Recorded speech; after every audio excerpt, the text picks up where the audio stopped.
অভিনয়শিল্পী জাহের আলভীর স্ত্রী ইকরার মৃত্যুতে কেন্দ্র করে নাটকপাড়া এখনো উত্তাল। এই বিতর্কে নিজের অবস্থান পরিষ্কার করতে সামাজিক যোগাযোগ মাধ্যমে সরব হয়েছেন আলভীর সহকর্মী ইফাতারা তিথি। 4 মার্চ বিকেলে ফেসবুকে ইকরার সঙ্গে নিজের ব্যক্তিগত চ্যাটের 44টি স্ক্রিনশট ফাঁস করে দীর্ঘ এক পোস্ট দেন তিনি।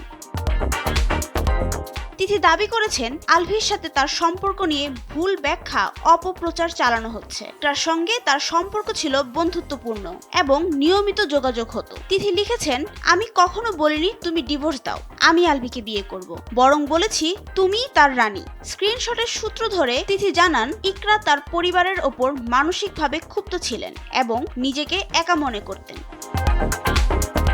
প্রশাসনের কাছে তথ্য দেওয়ার পরিকল্পনা থাকলেও ক্রমাগত হ্যারাসমেন্টের শিকার হয় তিনি জনসমক্ষে এই প্রমাণগুলো আনতে বাধ্য হয়েছেন। পোস্টের শেষে ইকরার আত্মার মাগফিরাত কামনা করেন তিথি। তিনি বলেন, আল্লাহ ওকে ভালো রাখুক, শান্তিতে রাখুক, ওর এই চিরনিদ্রা শান্তির হোক, আর দূর থেকেই রিজিককে এত দোয়া করুক যাতে রিজিকের জীবনটা সুন্দর হয়।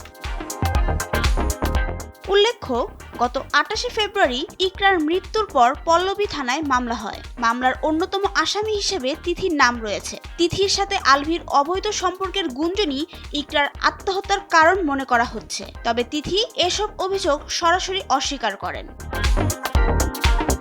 নাবিলা রহিম, সময়ের আলো।